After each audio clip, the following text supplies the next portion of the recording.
जंगल का भूत। वो जंगल जहाँ रात भी डरती है। अंधेरी रात थी।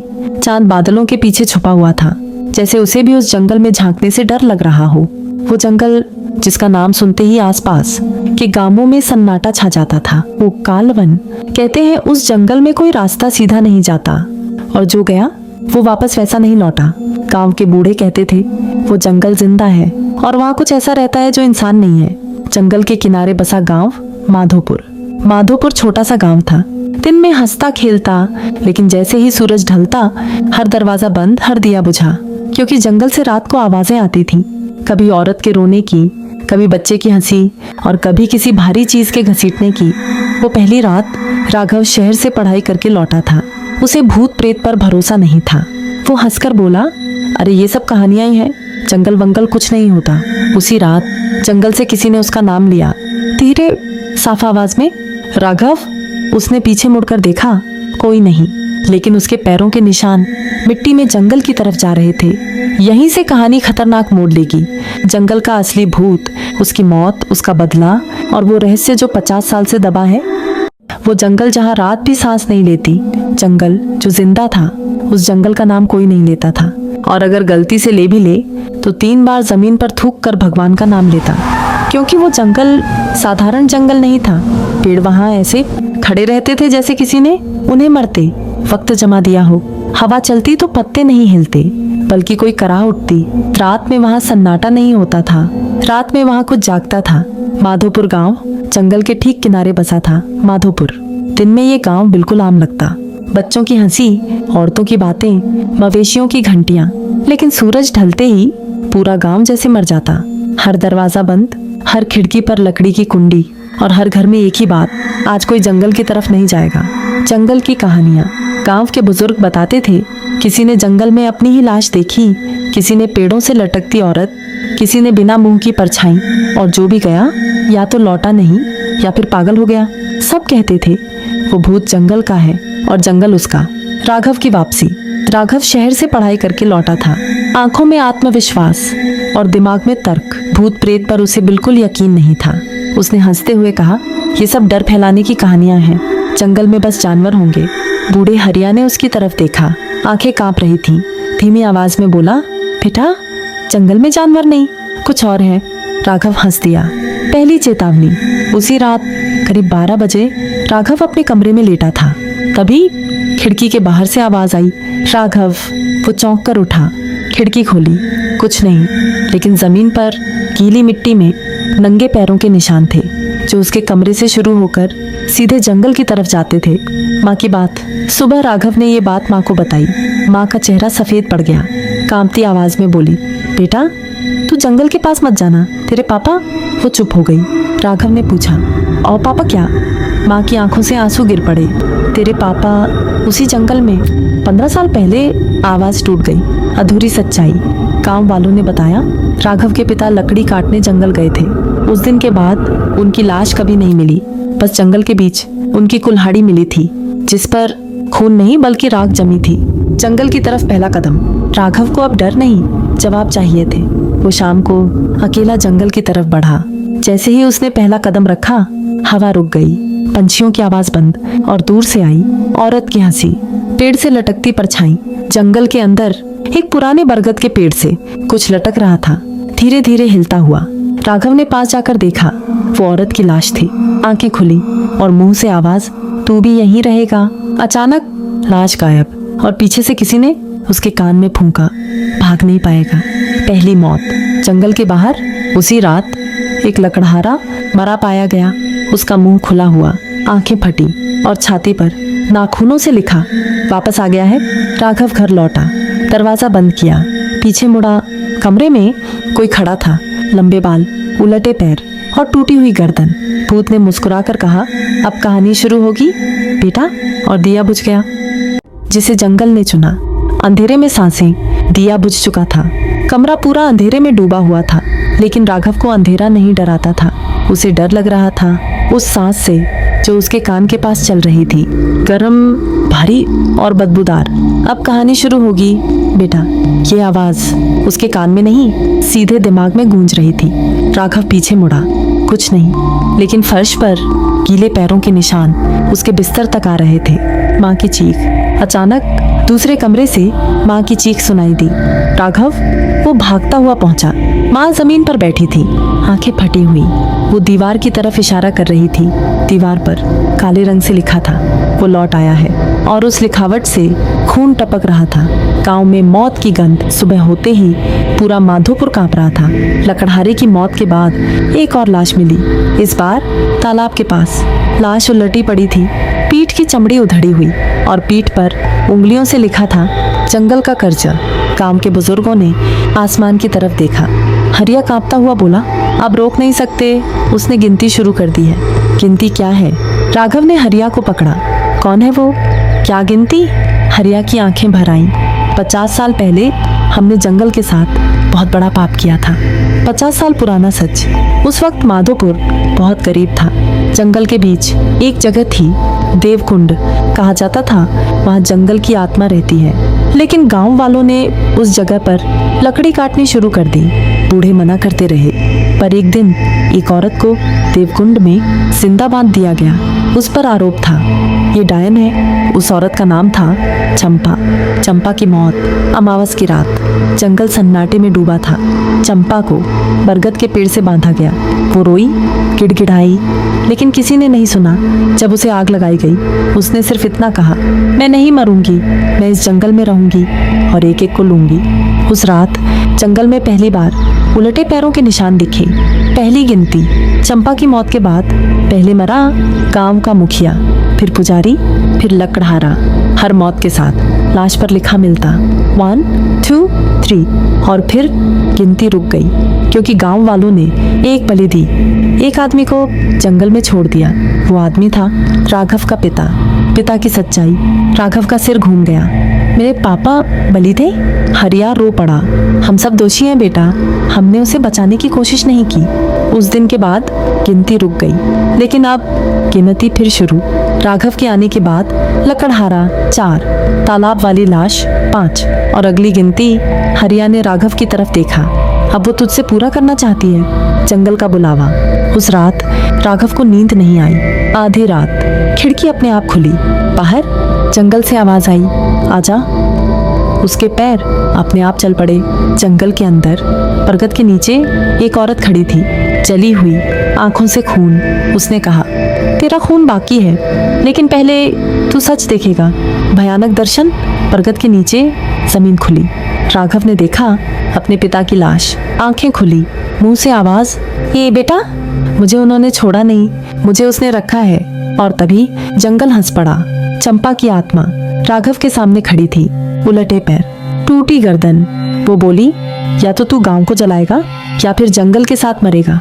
पीछे से पेड़ों ने रास्ता बंद कर लिया और दूर कहीं छठी गिनती खुद ब खुद कट गई। बलि का रास्ता।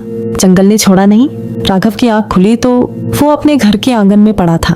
सुबह हो चुकी थी, लेकिन गांव में सूरज की रोशनी भी डरी डरी सी लग रही थी। उसके शरीर पर नाखूनों के निशान थे, जैसे किसी ने रात भर उसे घसीटा हो। और उसकी कलाई पर काले रंग का एक निशान उभरा था, छोटी छोटी रेखाएं, जैसे गिनती। छठी लाश। दोपहर तक खबर फैल गई। गांव का सबसे जवान लड़का मोहन जंगल के कुएं में मरा मिला। उसका सिर पानी में, पैर बाहर और गर्दन पर उंगलियों से दबाने के निशान। कुएं की दीवार पर खून से लिखा था 6। अब कोई नहीं रो रहा था, सब समझ चुके थे अगला कोई भी हो सकता है। तांत्रिक का बुलावा। हरिया ने कांपते हाथों से कहा, अब सिर्फ एक ही रास्ता है।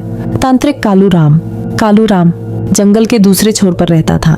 कहा जाता था उसने भूतों से सौदे किए हैं। शाम होते ही राघव, हरिया और 3 आदमी उसे बुलाने गए। कालू राम ने राघव को देखते ही कहा, जंगल ने तुझे छू लिया है। डरावनी सच्चाई। कालू राम ने धूप जलाई। धुआं उठते ही उसकी आंखें पलट गईं। भारी आवाज में बोला, ये साधारण आत्मा नहीं, ये जंगल की चुनी हुई आत्मा है। उसने जमीन पर गोले बनाए। चंपा को जलाया नहीं गया, उसे जंगल को सौंपा गया। और जंगल कभी अपना कर्ज माफ नहीं करता। निशान का मतलब कालू राम ने राघव की कलाई देखी। जब ये निशान पूरा भर जाएगा तो उसका रास्ता बन जाएगा। राघव कांप उठा। किसका रास्ता? कालूराम की हंसी कब्र जैसी थी। उसके लौटने का पहली खुली बली? कालूराम ने कहा, अगर एक जान उसकी मर्जी से दी जाए तो गिनती रुक सकती है। गांव में सन्नाटा छा गया। हर आंख दूसरी आंख से बच रही थी।